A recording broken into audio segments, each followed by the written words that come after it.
Welcome to the channel, guys. So first thing, finally got the 600LT back, but that can be another video. Today is really comparing the 570S, which is Lambo Jon's car. Those people who follow the channel know Lambo Jon know exactly who I'm talking about, and my 600LT. So I've driven this car to McLaren Manchester today. Jon's going to drive the 600LT back to my house, so he's going to get to try the LT and share his thoughts later in the video. But my initial thoughts of the 570S, wow, simply also awesome. It really is just like the LT, and everything's just turned down a bit. So if you want a daily supercar, this is the better option. Just a great all-around car. The LT is literally like turning the dial. You say that could be like a 7 or 8, and this is like turning it to 11. But some of the things that you turn up, that makes it more of an event, also makes it a less dailyable car. We'll get Jon and myself on camera later in this video, and we can both share our thoughts of each car. All right, so we've both now driven both cars extensively, had some fun, even in these 3 to 4 degree conditions. So we'll talk about the engines first, I think. The 570S is great power. You floor it, you feel the boost come on at about 3,000 to 4,000 RPM. It hits quite hard, but then it holds at quite a linear amount to the point that when you get to like 6,000 RPM, on that last bit to 8,000 RPM, there's no like next level. It just holds. So you don't naturally want to maybe rev out the 570S quite as much as you do in the LT, because the LT has like a second wind, which is a bit like hard to put down in these conditions, because that's on PS4S tyres. That's able to put the power down once we got some heat into them. But this still wants to somewhat kill you a little bit if you try to go full throttle. On the drivetrain is where the big difference is. When you in comfort mode on this, the gears are totally seamless. It's comfort mode, as it says on the tin. Exactly the same in the 570S as well. When you go into sport mode, this is where things get really different in the LT. Sport mode is just bonkers. If anything, I only use sport mode if I'm taking somebody out for the first time for a ride, because the inertia cutting of the way it cuts the fuel and then puts the fuel back in is such an explosive hit. It both unsettles the car and makes an outrageous explosion out of the exhaust behind your head. And then when you go to track mode, it's then a really nice inertia push, but it's not unsettling the car. Whereas with Jon's, sport mode is a nice like push, and then track mode's a slightly bigger push. So there is a big difference in the drivetrain modes on that. I don't know if we'll just swap now and let Jon talk about his findings of the same like drivetrain modes as well. Yeah, so going into the LT from the S, I definitely sort of noticed the power delivery is night and day. The S is definitely geared towards the daily driver. It feeds the power in, it's nice and linear, there's no surprises. You know, you get the boost when it comes on, but again, it's delivered in a nice linear, smooth way. So you can't really get out of shape with it. The LT, however, in sort of comfort mode, yeah, it is quite linear, it's quite predictable, but as soon as you move on to those sport and track modes, it just wants to dump the power on you very, very quickly. So it is quite night and day in the delivery on that. Whereas in the S, it's just generally just a smoother ride, a more daily car. You can tell this the way, you know, it was delivered to put power down on a track rather than a road, which this is. Yeah. Suspension-wise, this car rides much better. This car is much more compliant on a typical UK road. You put this car in comfort mode, and comfort truly is comfort. Whereas comfort mode in the LT is the equivalent to sport mode in the S. So then when you go sport mode in this, it's the same as track mode in that. So essentially you've got one extra, that one's basically firm, firmer and extremely firm, whereas this one is okay, firm, firmer. That's the most simplest way of putting it. As a car that you want to get in and drive every day, this one is more approachable and has the edge on comfort. As more of an event to drive, what you notice as soon as you drop into the LT, you know, you got the carbon on display, you've got the lower seating position with the P1s, but you can get P1s in these as well. It's just the car is a lot more rawer in the way it feels, which does make it more of an event to drive, but at the same time, I have dailied that, and you can daily it, and it doesn't bother me. Oh, watch the mic. It doesn't bother me because I kind of like my cars a bit edgy, but I understand that a lot of people, it could maybe do their heads in. If they're like typical British roads, you know, not very good quality, that can get a bit rough. Whereas this will iron, this glides. In comfort mode, this truly glides, but we'll pass to Jon now and he can share his. Yeah, so when we did the last swap over, it was quite literally, we went from one car into the other. When I was driving this the entire way, it reminded me a bit of when I was in the Aventador. You didn't really have a comfort mode. You had, you know, levels of firmness. Even on comfort on this, it is quite a bit of a bone rattler. You know, compared to other cars that I've driven, you know, Lamborghinis in particular, this is still more comfortable. But again, you have firmer and firmer still. And as Gibbo said, in comfort mode on the S, it just glides over roads. You could be in a Volvo, in a Ford, you know, you're going down the roads. It's absolutely fantastic, really good for long distance driving. Now, in terms of the actual comfort itself, I personally didn't really like the P1 bucket seats. They just don't work for my size, my frame. If I was on track, I could definitely see the appeal. They are going to hold you there. They're going to make sure that you know, are where you want to be. But as a daily driver, I actually found that quite uncomfortable. Whereas on the 570, like the comfort seats with the heated seats, all the adjustable options, I can get them where I want to be. So I can do long miles, long amount of time in this car, get out on the other side, and it will be completely refreshing.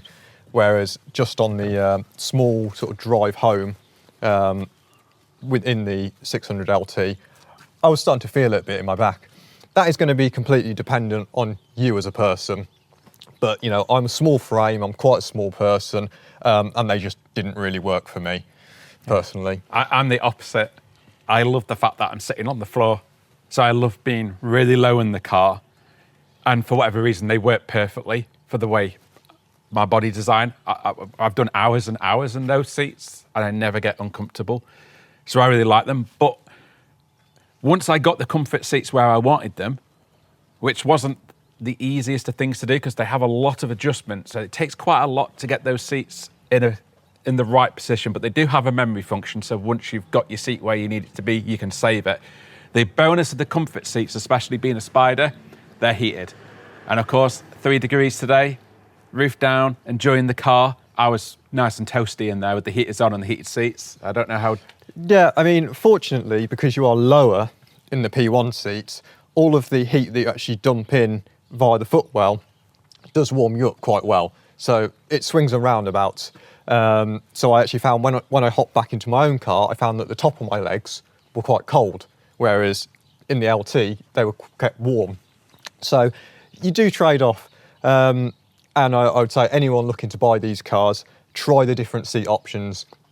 You know, there's no point getting a car that you're not going to be happy with to drive. If you want to drive it at a weekend and you might be, you know, find the seat uncomfortable, but you're willing to put up with it for the sporty aspect, go for it. But if you're like me, I daily drive the car. I want to be able to get in and be comfortable no matter what sort of distance or time I'm sat into it. So, you know, I would only ever go for the comfort seats personally.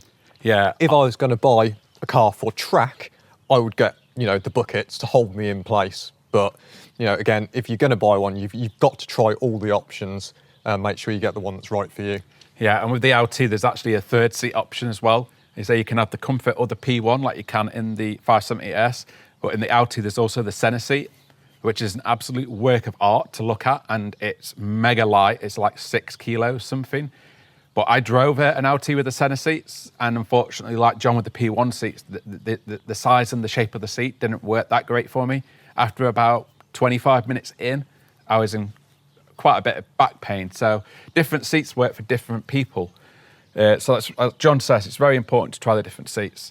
570S has the much larger brake calipers. Of course, the reason they went to the 720S brake calipers on the 600 was for weight savings. So I think that they saved like 2.2 kilos by changing to the 720S brake. But now, having driven both cars in anger, I prefer the 570S brakes. The pedal feel is better on this car, on the 600 LT, but I'm putting the pedal feel more down to the coding of the master cylinder, because you have a really long pedal in the LT, so you press them gently, you don't get a lot of brakes. You got to really mean it, press hard into them like a Porsche GT3. They're not that assisted, which is great. But as I've explained for previous videos, these don't do too well on track for like overheating and killing the disc and the pads, whereas these are probably going to be better on track. And to drive in use, they are a bit more assisted. Like, you push the pedal less, the brakes are much more stronger because it's not a track version, so the actual brake pedal is set up to be a bit more road biased. But I don't mind that because it's still a really good, well set up pedal. It's not like an Audi where you tap the brake pedal and it's throwing you through the windscreen. They still got quite a lot of progression. That's just a lot more progression. But yeah, I think that I wish that McLaren hadn't had done what they did on the LT brakes. I wish they'd have kept this brake setup on the LT.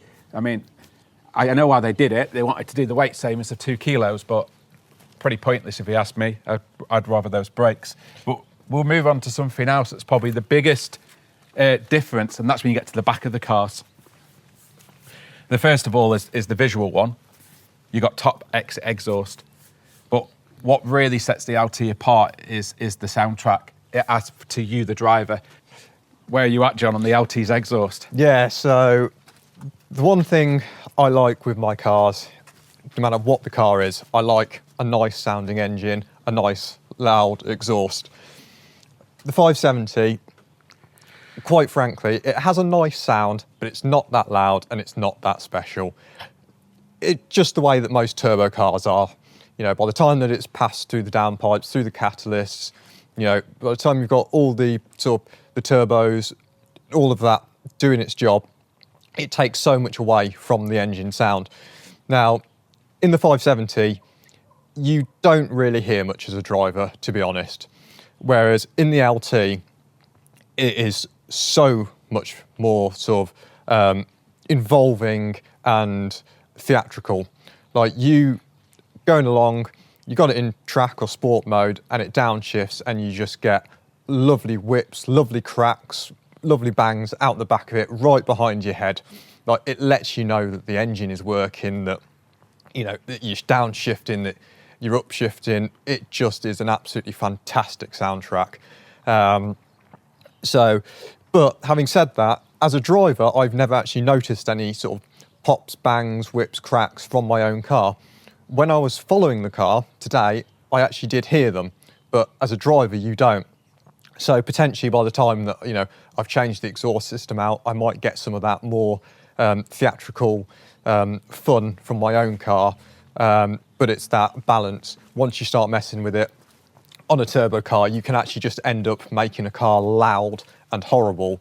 Whereas, you know, on something like the Lamborghini, that was a Formula One car by the time you stuck an exhaust on it. It was absolutely fantastic. So we'll see what I can do with it, really. I don't like loud for loudness sake. It's still got to have quality, a good tone, a good note, yeah, a good quality sound. Will I ever get to this? Unlikely. You know, it's still got to come out the bottom end of my car. These come out the top. The stuff which just, you know, I can't change that. So we'll see where we go. But yeah, it was a much more theatrical and much more enjoyable drive listening to the engine on the LT. And the other advantage you get if you drive it at night and you get the car really hot and you're driving it hard, the camera may not pick them up, but there's some like little marks here. And that's basically because it shoots literally several foot flames out of those when it's really hot. So it's like a flamethrower at night time, which is really cool to see in the rear view mirror that your car is basically on fire, but not actually badly on fire. It's just doing it because it's designed to. We weighed this on a set of scales with a full tank of fuel, because when it was corner weighted, it was 1,440 kilos. That was with a full tank of fuel, full weight. McLaren quote 90 kilos less, so that would make this one 1,530 kilos with a full tank of fuel. So these cars are lightweights. You know, in the modern world of cars, McLaren are great because they're still making cars that don't weigh a lot. They still have hydraulic steering, which gives you more steering feel, which is crucial in a sports car, if you ask me. And they're carbon tub, so there's absolutely zero sacrifice for chopping the roof off. Chris Harris made a really good statement when it was like the holy trinities of cars were out, and he test drove the McLaren 600 LT and the 488 Pista, and he's also done obviously the Lamborghini Performante. And he said, forgetting the values at the time, if he could take one home, he would take the McLaren home. For him, the McLaren was the best driver's car of those three. But now if you look at the values, these are now absolute bargains. If you want to buy a coupe in either a 570S or a 600LT, you'll get a coupe 570S for 70 to 80,000 pound, and you'll get one of these for about 105 to 130,000 pounds. If you want the Spider, and obviously McLaren's, there's no sacrifice, carbon tubbed, so perfectly rigid, unlike the Lamborghini and the Ferrari versions, which somewhat fall apart when you cut the roof off, and they cost extortionate amounts more. But anyway, a Spider in one of those is now 85 to 100,000, and a Spider in one of these is 115 to 150,000. The reason there's quite a variation is mileage and specs, etc., etc. But if you compare that, a 488 Pista is obviously going to set you back easily 250,000, and that's a coupe. Performante is again about 200,000. The moment you want a convertible, first of all, forget the Performante because I won't fit in it because the cabin's too small. But the 488 Aperta is like 500,000. And then you've got these cars there for 150k. Do you think it's worth the extra for the 600LT? Me personally, because I'd not driven this for quite a while, with it being repaired, which will be another video, and repaired because it broke down, not because I smashed it to 1,000 pieces. I drove that and I thought it was amazing. You know, you would never at any point buy that and be disappointed. But the problem would be if you like your cars a bit more edgy and a bit more of an event, then yes, this is worth the extra. What about Jon? So, as we were talking just before we came on camera, I would have this car any day of the week with a comfort seat in it. Like, it has everything this has. It's just a bit firmer, but the responsiveness of it is much, much better. So what would I actually do? If I was going to buy one of these, I'd make sure it had the comfort seats. I would also see if there is potentially a software change that could be done to maybe make the comfort in this work as it does in this. And if that was the case, it would be the perfect car. In terms of as they are, without making any changes, for a daily driver, this probably can't be beaten for the money, for the value, for the performance. This one, again, absolutely fantastic value for the money. But as a daily driver, it might get a bit much for some people because it is such a firmer ride and so much more responsive. It really depends what you want to do.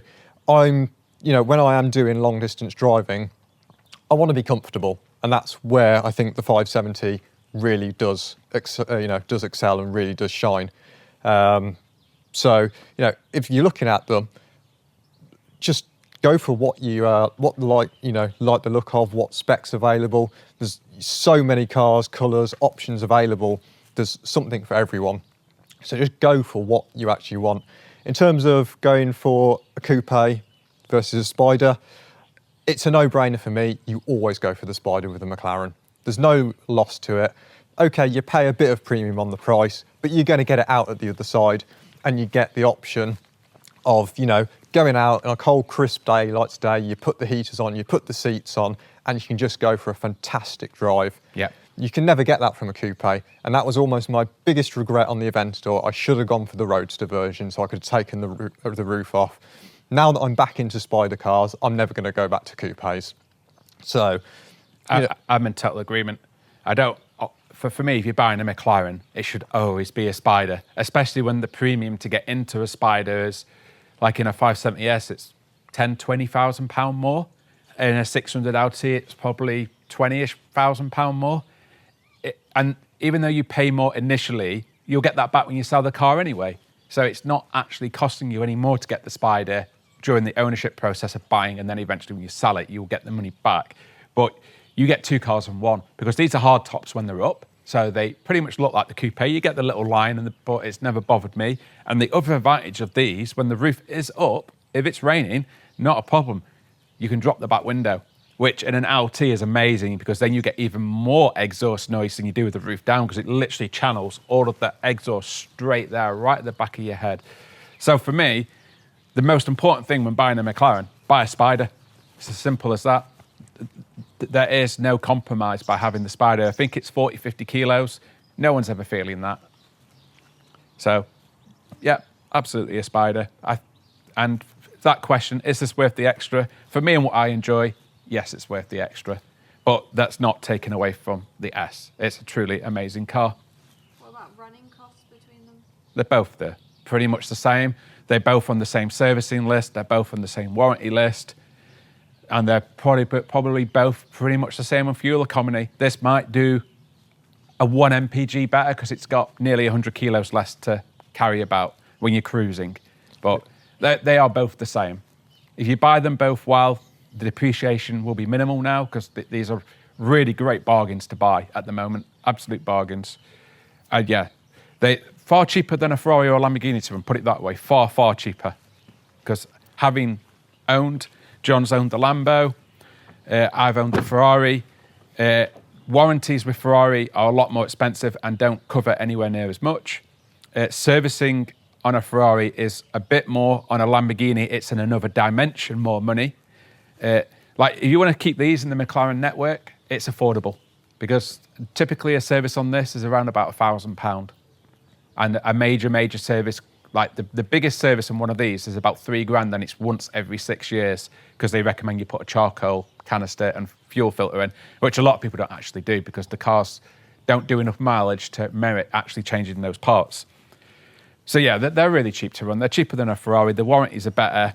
I'll give Lamborghini has amazing warranty, but you pay for it. I think an Aventador, a warranty for a year now is £10,000 for a Lamborghini Aventador. For a year's warranty on one of these, it's about £2,000. And the great thing about on these, on the Lamborghinis, the warranty actually covers pretty much everything. Whereas I found out with Ferrari, the warranty is pretty rubbish, to be honest. It doesn't cover much at all. Porsche have great warranties as well and are pretty cheap. But it's very reasonable to run. It's probably one of the most reasonable true supercars to run. And I think McLaren is like an epic supercar. But I think we're pretty much done there. It's like, have we missed anything out? Or yeah, I mean, what I will say on the warranty side and servicing, if you're in the main dealer network in Lamborghini, you will pay for it. It is hugely expensive. An oil and filter service on the Aventador was more money than having a full service. That's the kind of money difference you're talking to. The other thing as well is there are a lot of really good specialists in the UK, third-party specialists. You've got Thorney Motorsport, you've got Litchfield Motors. V Engineering. Yeah, you've got V Engineering. All specialists who work on these cars day in, day out, and they can do everything for even a fraction of the price of the main dealer. And the main dealer prices aren't that bad compared to the likes of Ferrari and Lamborghini. Again, warranty. Now, this car came out of the official McLaren warranty last year. I looked at the prices and I've actually personally decided to take a third-party warranty on the car. Now, if you pick up a good third-party warranty that is well backed, again, you save yourself thousands. You know, I was quoted around £2,500, £3,000 for a year's McLaren warranty. I went for a third-party one that was about £1,500. I've had a couple of problems, and that warranty company has resolved the issue with no problems. You've just got to make sure you get a good one. With the Aventador, as well, is your general maintenance, wear and tear, consumable items are really, really expensive. So the spark plugs, for example, on the Lamborghini were nearly £100 each, and you needed 12 of them. You know, it just doesn't compare to these, which are much, much cheaper. And when I've had warranty work done and I've seen the bills, you know, I've had some relatively minor work done on the Lamborghini, and those bills ran into the tens of thousands of pounds. Whereas the warranty work on this that I've had done, which hasn't been much because they are really reliable, they had the car for 2 days and the bill came to £400 to the warranty company. So even if you don't take a warranty out, unless something major goes wrong, you're not going to have a bill that's going to leave you in poverty. So, you know, it is really a good value supercar, which is a rare thing to say. Yeah, and me and Jon, We love the Sports Series cars. They handle like go-karts. They've got more than enough performance that you'd ever need on the road. You do feel the sensation of speed more in the LT, something I noticed. I gave this a couple of moments of big throttle moments, and I'd look down at the speed and I was like, that's naughty.